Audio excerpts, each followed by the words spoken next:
Hello and welcome to my second instructional video.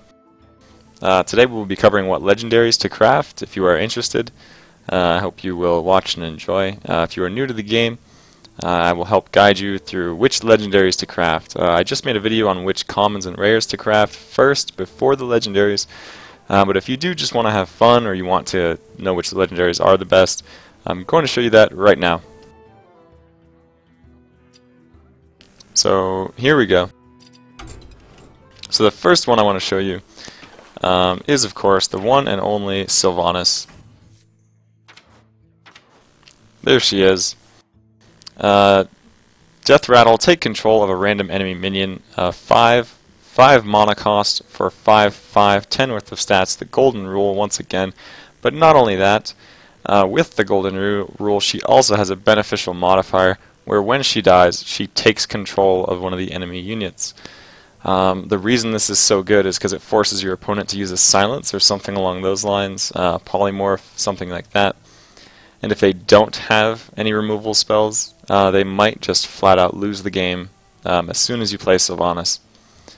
She really is a game changer, especially in circumstances where there's an empty board against an opponent who plays really large minions, like a druid. Sylvanas is extremely effective because you play her on a naked board meaning there's no creatures on the field for either player, and that threatens whatever he plays. So your opponent can no longer play the creature he wanted to play, because if it has more than 5 health, it will live when Sylvanas attacks it, and then Sylvanas will die if it has more than 5 attack, and Sylvanas will actually take the creature back over to your side. And I'll make more in-depth videos later on the actual animation, and I'll go through an example of this happening. The next legendary to craft, if you're brand new to Hearthstone, I'm going to do the top 3 today, is Tinkmaster Overspark. This guy right here, transform a minion into a 5/5 Devilsaur or a 1/1 Squirrel at random. It's actually insane how good this guy is. If you think about it, in a mage deck, polymorph costs 4, right? But not only that, polymorph is using 1 card to transform 1 guy into a minion. This card not only transforms the enemy creature into, a minion, I should be more specific, into a 1/1 minion, but it also puts 2/2 worth of stats on the board in your favor. This puts a creature on the board that you can use, because you can use Tinkmaster Overspark to attack once he's been played. And if you do get the 1/1, then essentially you've played a polymorph for 1 less mana, and you've also put a creature on the board at the same time. It's extremely, insanely efficient. Even if you do get the 5/5 Devilsaur, let's say you transform an enemy into a 5/5 Devilsaur, it's almost always beneficial as well, because chances are if you're using Tinkmaster Overspark on that creature, it's stronger than 5/5 already. So no matter what happens to that creature, you don't care. You're putting a creature on the board, and you have an opportunity to turn it into a 1/1 Squirrel, and it's absolutely devastating to the entire flow of the game. So yeah, that's why Tinkmaster Overspark is so amazing. And you can also use him on your own creatures after you make a favorable trade, which is where you kill something with one of your minions, and yours is still alive, but theirs dies. So let's say you have a 4/4, and they have a 3/3.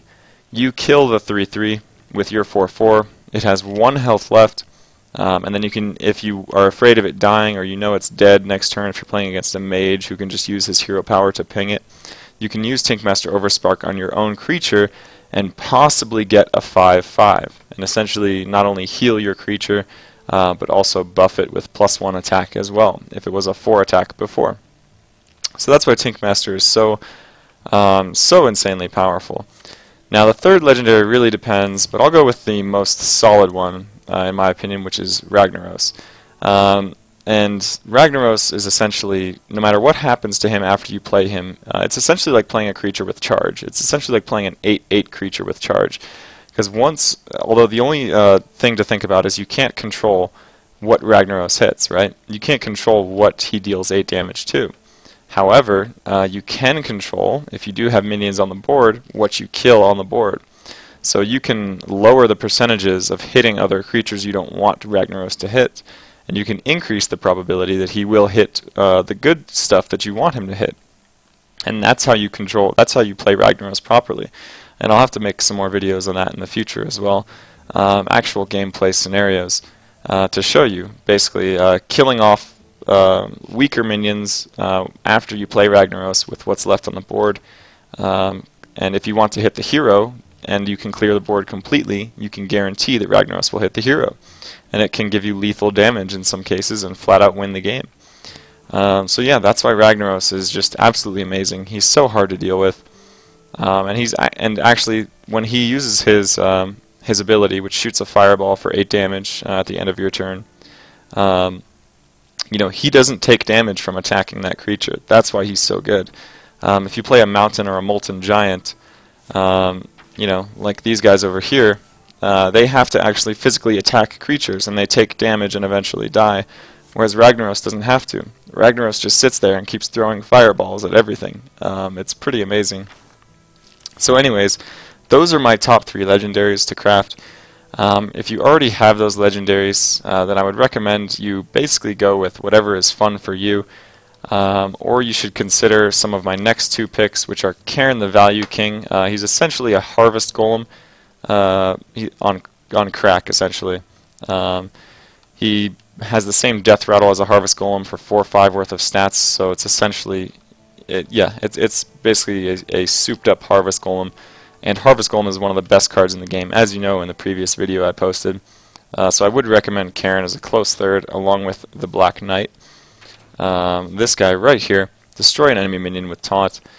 It just depends what kind of deck you're playing. If you're playing against, and you know, it's always better in the long run to get all the legendaries just so you have options. But when you're ranking up on the ladder, you want to know what your opponents are playing at that time, because the metagame in Hearthstone changes very quickly, and it's kind of like rock, paper, scissors. So essentially, if you're playing, like for me, example, I was playing a mage last night. And every time I queued into a warlock playing an aggro deck, meaning low cost creatures like 1 and 2 drop minions, I would get destroyed. But when I would play any other class, I would do excellent. So if everyone is playing warlock, you know, and I'm constantly losing, I need to change my class to beat them, because that's basically how it works right now. The percentages are favoring certain classes over others. So Black Knight is a good card to include in your deck if you're playing something like Druids. If the ladder has a lot of Druids that you're playing against and you're losing to, you can throw in the Black Knight, and it can be absolutely devastating, especially if, you know, they throw down an Ancient of War, which is this card right over here. Choose 1 and +5 health or +5 attack. If they basically always play it with +5 health, so it's a 5/10 taunt, 10 health taunt for 7 mana. If you destroy this with Black Knight, it can be devastating, and the game might just flat out be over if you're in a decent position. So yeah, a lot of games in Hearthstone are determined simply by 1 turn of momentum, which basically snowballs out of control, and the Black Knight can be used to give you that advantage. But anyways, those are my top legendaries for now. I hope you guys enjoyed this video, and I hope you will join me on stream soon here. I'm going live in about 2 minutes. Yeah, and thank you all you guys for watching. I really do appreciate it. And I hope you will look forward to more content in the future. Tomorrow I will most likely be making the arena video. I will show you how to do the arena picks and why I value certain cards more than others. And I'll also bring into account playstyle as well. A lot of people tend to think in black and white terms, and you know, this card is better than this card. But if it doesn't suit your playstyle, I would disagree. I would say that you should pick cards that fit your playstyle, that you feel comfortable with, that are also the highest value. So 3 things to take into consideration. But yeah, I hope you guys enjoyed that video, and I will be seeing you shortly on stream. Have a wonderful day, and we'll see you soon.